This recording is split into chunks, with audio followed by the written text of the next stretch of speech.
Hey guys, Marsinger here, bringing you another Dragon Ball Z Dokkan Battle video, and here it is, the big one.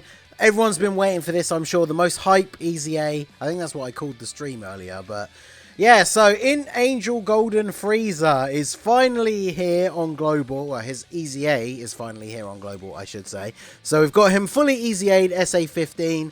Obviously mine is Rainbow, full level 10 links. I haven't given him any equips yet. Judging by everything we saw on JP, obviously if you don't know anything about this unit's EZA yet, the joke of course is the fact that he's not very good, or at least was not very well received on JP. Now, I don't know how much has changed in the meta since then, in the sense that Wicked Bloodline did not have a 200% leader skill, I'm pretty sure, when he came out, which obviously we are running him on now. So this team has gotten a lot more powerful, and we do also have the Wicked Bloodline support memory, which I am using for this, because I feel like nowadays, if you're taking these units into like the hardest events in the game, like why would you not be using the support memory, right? And now that they've made it so you can hold much more film, and it's cheaper to buy with the Baba points, I feel like you'd just be using it all the time, right? So we've got it on here so we can see what our boy does. So he's a Resurrected Warriors category leader, 3 key and 170 to stats, or int types 3 key and 120. His super attack effect is that he greatly raises defense for 1 turn, immense damage to the enemy, and greatly lowers defense. So immediately you might think, you know, that is a good super attack effect, greatly raising defense. That's a 50% raise on super. So obviously this one, as you can see, my build is from his pre-EZA. He has 9 additional 12 crit, and then obviously the 5 dodge because he's an int unit. I definitely would go probably full additional as much as possible, right? Because if you get the double super, you get the double greatly raise. If we look at his passive, attack 250 and defense 150%. All enemies attack minus 15%, plus an additional attack minus 7% for superclass enemies and allies. So it's kind of annoying that he debuffs the allies, but you're not really going to be running him on a team with super units that much. So that means he is debuffing super type enemies in something like Super Battle Road by 22%, which is pretty good. Then he gets an additional attack and defense 100% when there is a super class enemy, and then attacks are effective against all types when there is another Representatives of Universe 7 ally attacking in the same turn. So this is where part of his issue comes in, right? So the Universe 7 ally is not really a huge deal, because effective against all types, whilst obviously it is nice to have for doing the extra damage, I wouldn't say it's like make or break for a unit, right? Like the fact that you might not be able to get that active a lot of the time, depending on how you run your team, it's not the end of the world, right? But the attack and defense 100% when there is a super class enemy is definitely like a thing that is going to be a bit of a detriment. Like, I've jumped into the Shadow Dragons red zone because this is the stage that I usually use as like a testing ground now for units, but because we only fight extreme enemies in all of the red zone stages, and then of course when you factor in Cell Max, all of the hardest content in the game is against extreme enemies at the moment. So I will put a little bit at the end, I guess, where we take him into just like the Vegeta event or something, just so we can see him with that extra 100%. But when we have him linked up with this physical Angel Frieza, who's one of his best link partners, he does have 5 out of 7 links active, and he has 196k defense. Now, that's with no support. We do have the support memory, but no support units on the rotation. Now, you think if we're fighting a super type enemy, he's getting an extra 100% defense. So before he even super attacks and gets his super attack effect, he'll be looking at being close to 400k defense. So then after he supers, he's going to be over 500k, possibly even close to 600, right? After he gets his super attack effect. Oh, sorry, no, he is going to be about 500, right? So he's going to be significantly better when we're fighting a super type enemy. But let's go ahead and see what he does here on this first turn with no support. And we'll see, will he be able to finish off this first Shadow Dragon? So 5.9. So 5.9, not terrible. Again, when you consider the fact that in his best case scenario, wow, there you go, he gets the additional. Doesn't raise attack, so as you can see, the attack stat is the same. So that is obviously ideal, the fact that he only has 9 additional and got a double super. So the double defense raise on that turn means he would have been close to 400k defense. But that is a significant reduction. So let's float off the STR Cooler, because he gives 50% transformation boost, which obviously the Angel Golden Frieza is on.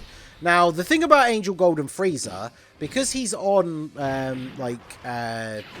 Reps of Universe 7, Universe Survival Saga, because he's part of Team Universe 7, obviously fighting to, whilst they're fighting to win the tournament, they're fighting to win, you know, survival for their universe. So he's one of the few Friezas, he's not on Terrifying Conquerors. So what that means is that he's not on the 200% lead for STR Final Form Cooler. So his only 200% lead, unless he doesn't have another one that I'm missing from someone else, does he? Unless maybe it's a JP only unit. I don't think so. So Metal Cooler is his only, or at least his main, 200% lead. So this is basically the team where he's going to be at his best. Now, he links up very well with the Angel Golden Frieza, but Angel Golden Frieza has kind of aged a little bit, or at least Angel Frieza, I say. We haven't transformed him, but he does link up nicely with the AGL Golden Frieza as well. So if we put them together, they get Tournament of Power. Now, the one thing you can see, Prodigy's Revival, Fierce Battle, Universe Most Malevolent, Strongest Cannon in Space. Pretty good set of links. 183. So does Tournament of Power give defense? Yeah, we're back to 196 now. So that probably makes... So the problem is, this Angel Frieza is not the best slot 1 unit without getting, like, build-up. Do I want to just leave him there? I think I will. So the problem is with this Frieza, I guess, is when it comes to showcasing him, obviously until we get some supports around him, he's obviously not going to put out any sort of differing numbers to what we've already seen, right? So again, on this turn, he should be at around 5.9 million attack. We have a lot of units on this team that do key-based super attacks. So yeah, 5.9 again. Absorb that, okay, and then Frieza. Okay, I like how this doesn't count as the Ki Blast Super, even though that first part of the attack, to me at least, clearly looks like a Ki Blast Super attack, but it is what it is, I guess. Double Super for you is nice, what with the stacking defense. He would probably take... Okay, yeah, the first hit is the scary one, so that's not too bad. But we'll get our support units floating off here. I think... Who's actually got build-up out of you two? Yeah, my one has all the build-up so far, so... I think I might do this, right? I want to get the support units floated so we can start seeing turns with Frieza actually getting support, right? Because we've seen 2 turns back-to-back now without support. So we've been at 5.9 million attack, just under 200k defense, which is not super impressive. And I think that's the biggest problem. Like, a lot of the time, I see the units kit and everything when they come out on JP. I watch, like, my friends' videos, right, like Truth and Nato and stuff like that. But then I kind of purposely try and forget a lot of the stuff about the units until they come out on Global, so I can at least get a sort of, like, first impression, even though, you know, it's not really. Because my only impression going into this was that he was not good, and I couldn't really remember why. And of course, as soon as we start the video and I'm going through his passive, it's like, right, this is why most people don't consider him to be very good. Is that 100% attack and defense being gated behind a superclass enemy is really bad for the meta, as I already said, where all of the difficult content is against extreme enemies. So that is, you know, a significant issue. We get Brutal Beatdown from STR Cooler. Now, because he's on Transformation Boost, we are getting the 50% support. So now he's at 220k, which means when he super attacks, he's at like 330. But if this was against a super class enemy, he's already going to be over 400k. So then supering would put him to like 600k. So against a superclass enemy, his defense would actually be pretty good.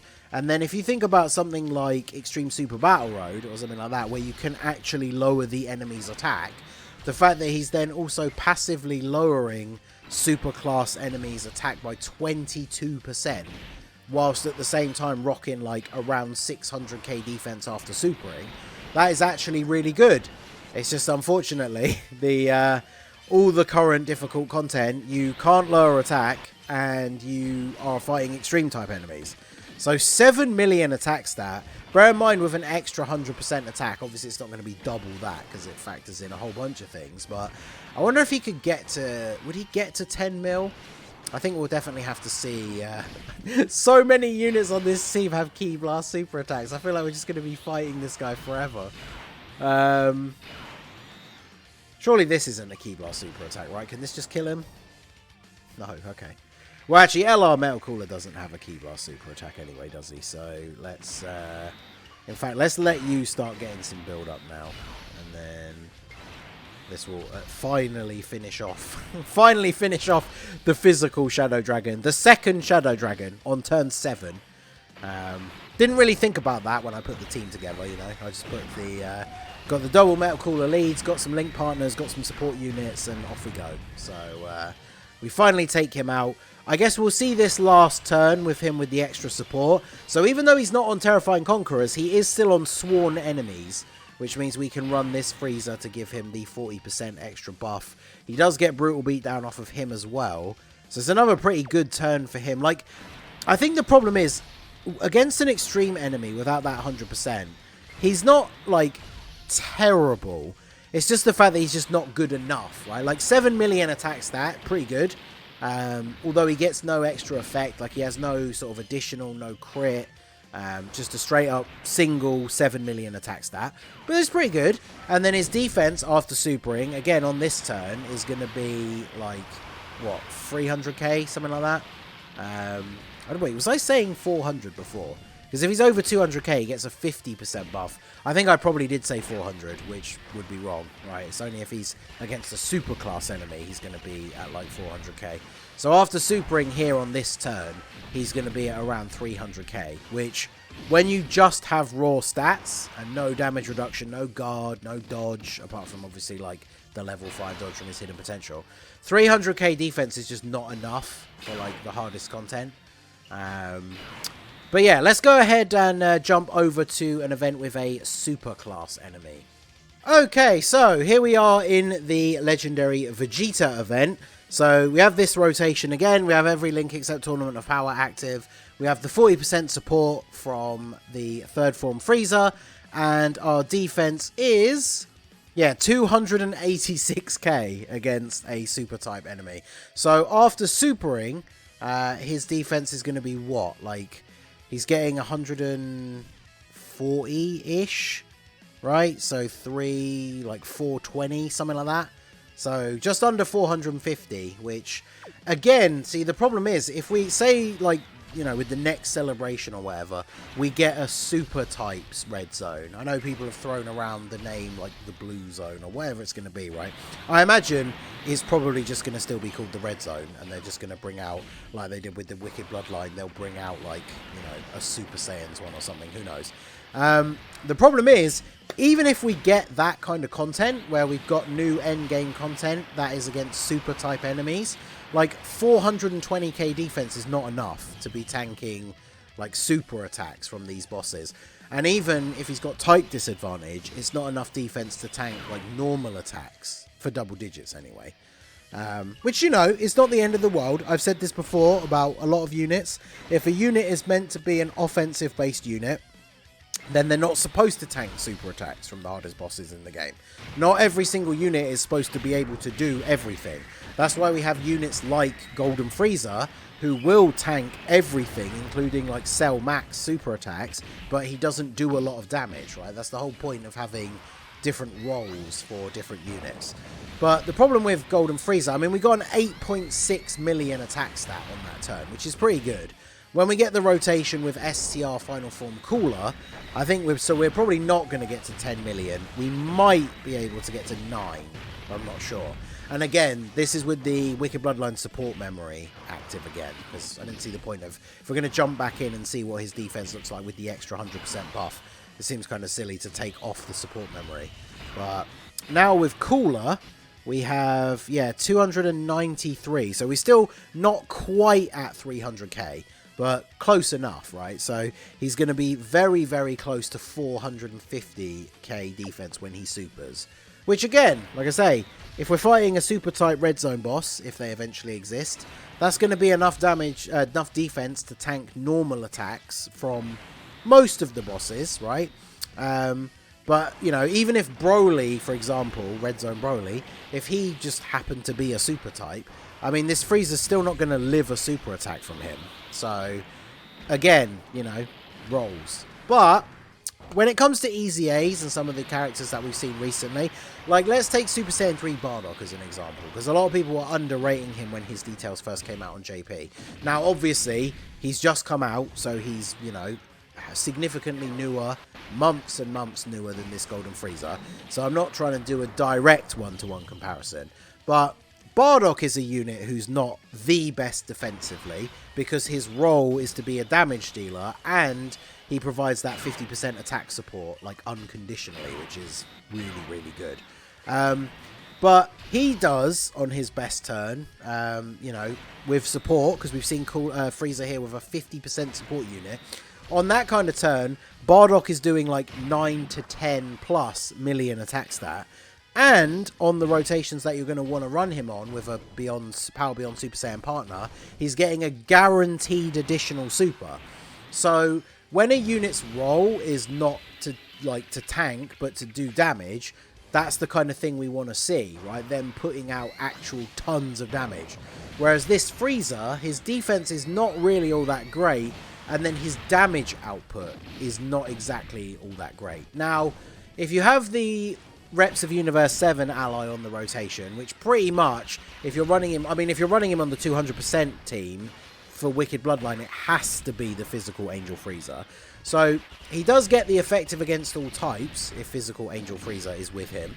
However, unfortunately, even on the 200% leader skill, physical Angel Frieza himself hasn't really aged the best for when it comes to things like the red zone and stuff like that, right? So we need a better partner, but the problem is, like, with the way they restricted his passive to being Reps of Universe 7, like, I realize that, you know, that's the part of the show that he's from, but they could have made it, like, imagine if they made it Reps of Universe 7 or, I mean, I guess I was going to say Wicked Bloodline, but then that would be, you know, way too good, I guess, maybe.